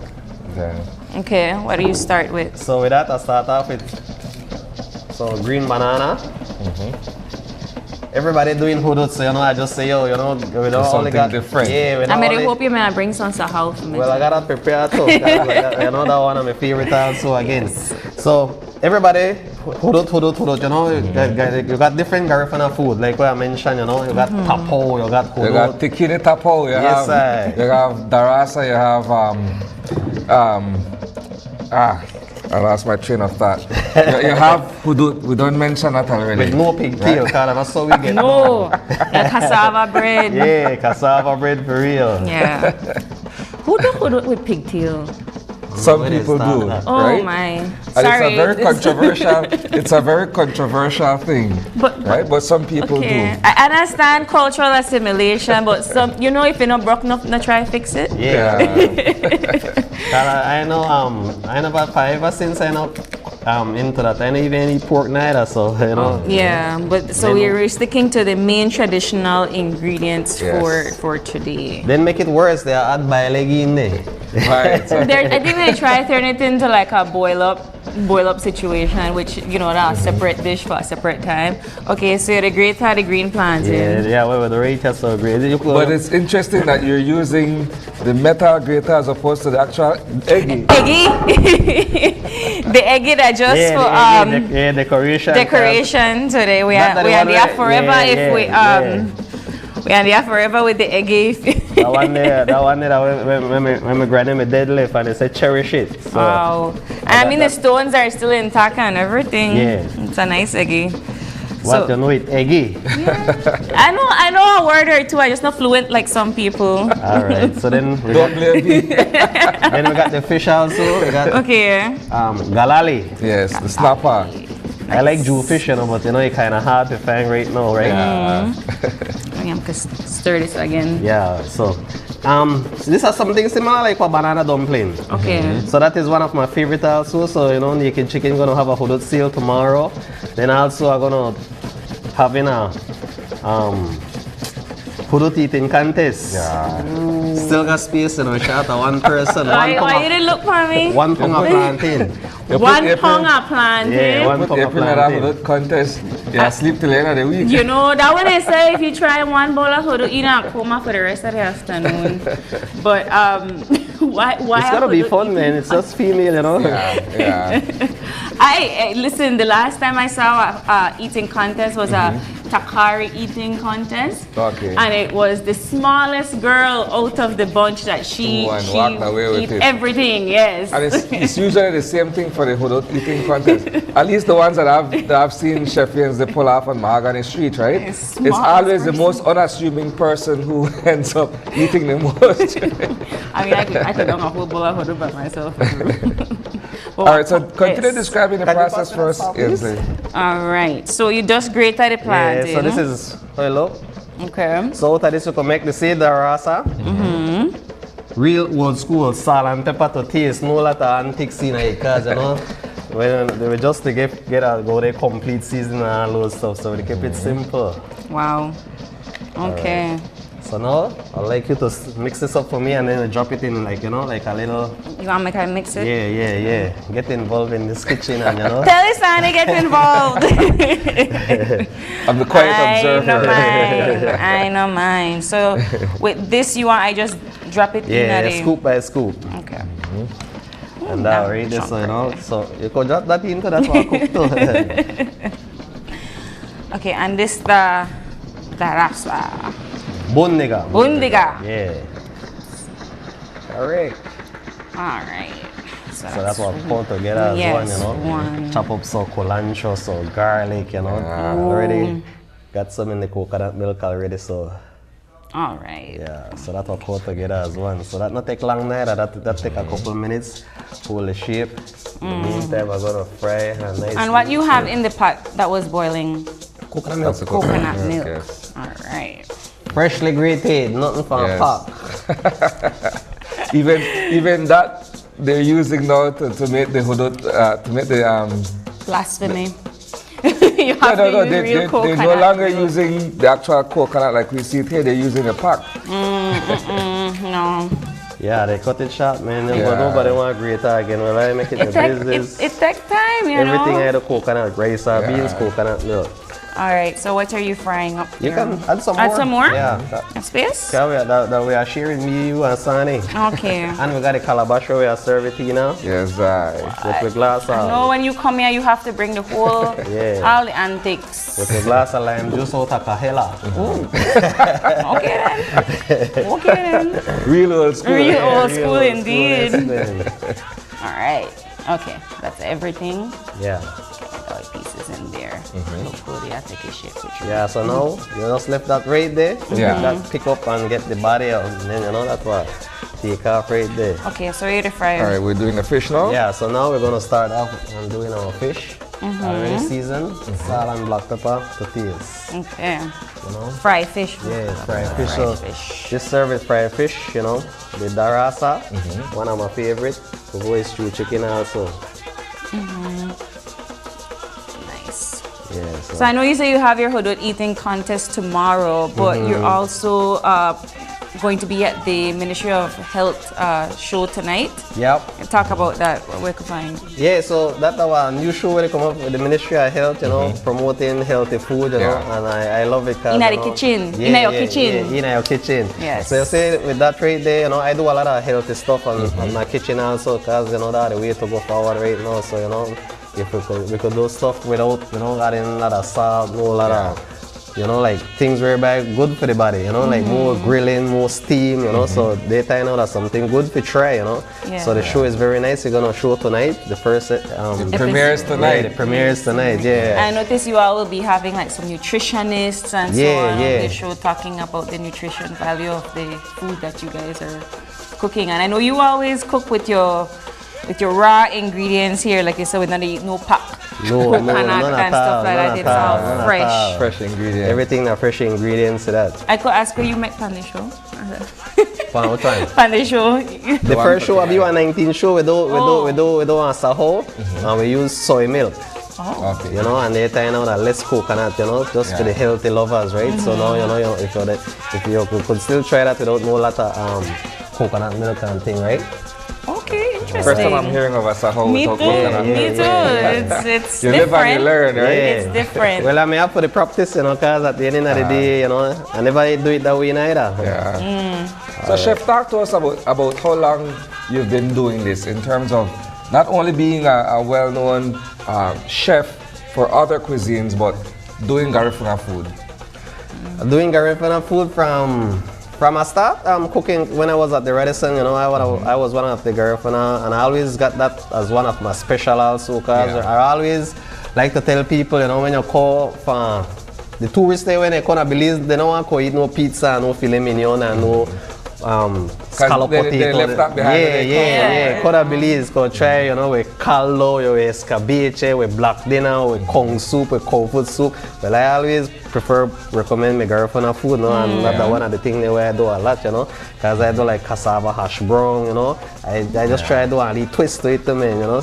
I always do something quick for them in the say Garifuna food, and they love it. Yeah. And when I do that too, I always make a nice little tip, because I cook it with a lot of love and You passion. make them mash the plantain? Quick thing. I just the process I can no matter quick thing, you know. And then you have to give them the full experience. Well, so you say if you're not beat, you're not that's eat. true, but when they call, I tell them I can prepare something, they not walk away without try, you know, without try that, you know. Well, that's why you have the full tourism experience for that part. If you want, you know.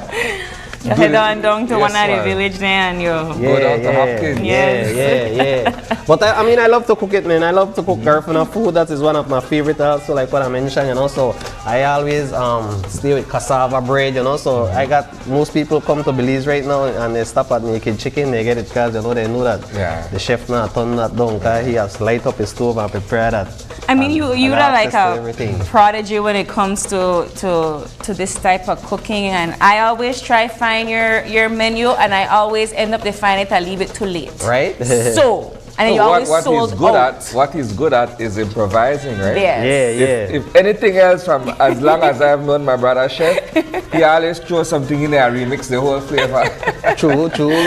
We taking a drink and we need a little boca right in the kitchen. Flitters will make up in it, so we lick in there and make a nicely quick kongs batter, you know, we fry some kongs, you know. I like it a lot. Okay, so how you you know when it's done? You see that done the whole and done the core together, you know, but you still make it go a couple more minutes, and then after that, firm together as one. Yeah, what the texture is supposed to be like? Yeah. Is it supposed to be kind of hard, or is it supposed to kind of be like planting the tongue one little bit? Yeah. Okay. So hudut seal tomorrow at Naked Chicken, you know, you never too late, you know. Only hudut you'll have on the menu tomorrow? I'm going to have hudut and I'm going to have darasa. Yeah, naturally you'll have the saho? Yeah, saho I got. How you know if the saho that is real saho? And they tell me sometimes when you drink it, if it too watery, that's not the real saho. Well, when you cook that, the more you cook it, the thicker you get. You know, you could cut it off. You know, like cast people, you know, like nothing thick, right? But me, I like something, like I like seaweed and saho thick. Like when you drink it, go down your throat slow, and when you drop in your back, you feel it like. And you go sleep. Like, yes, you feel it then. Yeah. All right, so stove. So they never get the heat where I want, but you know, but again, we just want to try. We could swap the pot. Yeah, we could swap the pot because since this soon finish, right? I can do that. That's a good idea for me. Yes. Woo. Love heat. I love heat. Yes, yeah. All right, yeah, because this one she's soon done. Yeah. So that was, because this fish, usually what I like half fry my fish, then add it in it, you know. Oh. So now they hear that sizzling some, right? So that fish look nice. Yes, so limo coconut oil, because they know the coconut oil, everything the coconut oil. Where you get this coconut oil from? I want me coconut oil from PG, but James must never run yesterday, so I can't get it. Everything of everything of a penny. Yes, penny Punta Gorda. I know it. Wow. All right. So here what I'm gonna do, man. I'm just gonna transfer this, and I'm gonna add my fish right in it. I can do that too. Okay. Yes, yeah, cooking. Still the same thing. So you know, this time again, healthy for the healthy lovers. Okay. So now, look at that. Don't look good already. Just need a couple more minutes, and then we. So. Chef, how long have you been doing this? I've been doing this from I was 17 years old in the kitchen. Wow. I work alongside some different chefs and I get some ideas. You know, as some of them like show you the secret, you know, they would you have to look over there if you see what they make, and you know, I always say whatever, you know, like they don't like share their secret, but I still. But you've always had a natural thing for the kitchen. Yeah, I love it. Yeah, cause when I know like buy food, so I say even if that 12 o'clock that night I make something quick one, and you know. But that's not healthy. When that's get not up, healthy for eat at 12 o'clock at midnight. Well, I can't gain weight because I was scrawny young man, ever since. Just to get really big now, so you can drink a lot of beer, but otherwise than that, you know, like good living. Yeah, good living. Healthy living. Yeah. All right. Yeah, man. Yeah? We're getting there. Yeah, get in there. Okay. A little bit more. A little bit more salt? Yeah, a little bit more salt, just to finish it up here, and you know. So, don't look good already. Turn off that yeah, please. that sizzle there. Yes. All right, so pass me that calabash here, Sani, please. Sani, I eat out of the fresh calabash. Yeah. Nice. So what you prefer, April, head or tail? Tail. Right. My mom or my dad would. Fish head is a special fish head. Is that a delicacy? No. I know touch it. My mom loved the eye and the brain. Yeah. Creamy and nice, you know. Then if you notice, I add some fresh garlic in it too, so you know, I got nothing like with no peanut belly or nothing, right? Yeah. So you know the fish we done half fry already. Mm-hmm. Alright, so yeah, how we serve this. Woo. Yes, man. Small portion. Garlic. Look at With that. honors. With honors indeed. When we smells so good. Is and you know, I'll tell you this much, April. I don't know if you've ever been to a Naked Kitchen on Mahogany Street. I have. Naked Kitchen is quite a cultural staple in our community.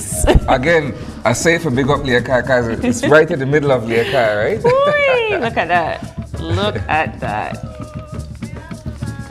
Can't forget the garlic. The only thing I'm missing is my habanero. Ooh, yes, so can you never bring for true. Yeah, so that don't got cilantro, that don't got, you know. Excellent. Excellent. Yeah, nicely boca, you know. And if you got a damburger feed that, we eat that so right what will here. you eat today now? Open your eyes, we eat that. It's on Channel 5. It's the bundiga. Yeah, bundiga. Bundiga. With fried fish. Fried fish. Simmer down in a coconut milk with some garlic and cook with a lot of love and some fresh grated coconut. Oh, it go from a nanigi. And how is different from hudud? The hudud, the mashed green and ripe plantain, again, coconut milk, okra, pepper, onion, garlic, you know. But everybody do hudud, so I just, you know, try to do something different. Like what I mentioned, you know, you don't only have to cook Garifuna. You don't only got one Garifuna food or two Garifuna food, like what Sani mentioned a couple of them. You know? So many. Yeah, but the stove let you down, so we can't do that somehow. So we just have focus on this right here, so now. Well, Chef, I want to say thank you so much for coming in, sharing this recipe with us, sharing the recipe with our viewers. Definitely check out Naked Kitchen. Where you on tomorrow? Right, the Naked Chicken, we're open from 10 we got hold for 10 o'clock. I'm not sleep tonight. I concentrate in the kitchen there and make the That means you miss out the drumming. Yeah, you miss out your roommate. You miss out the drumming at Freetown and your roommate tomorrow, man. Sani, I go pick me up because he good pan that. Me and he behind a red motorcycle. I need a picture of that for believe that happened. Yes, but, man. It always happen. At what time the hudud eating contest? That's going to be like 5 o'clock tomorrow. 5 o'clock tomorrow evening. Yeah, okay, and they could just drop by the kitchen and sign up. Yeah. Okay. 6 ladies round the table. Lash down the hudud, 1 pound of plantain. You know, we got different price, you know, Campari the sponsor it, so you know that will be nice, and we got cash prize and also baskets and so yeah, be musical really nice. entertainment as well. Entertainment, yes.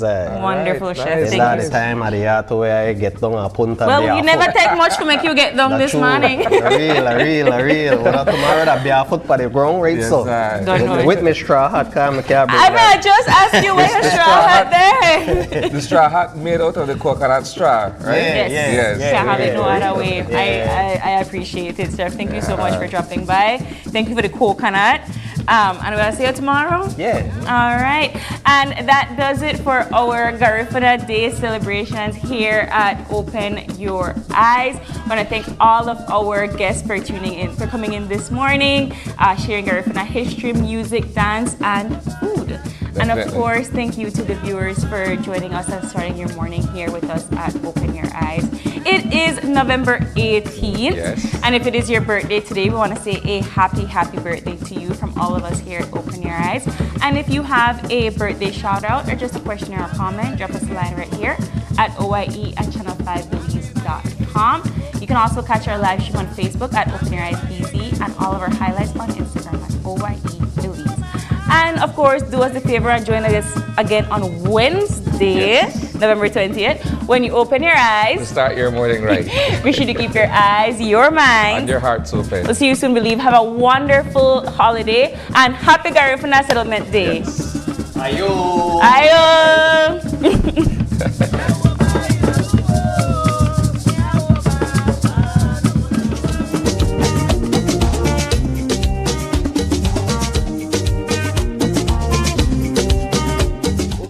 Was brought to you by Smart, bringing people together, and the Belize Bank, our country, your bank.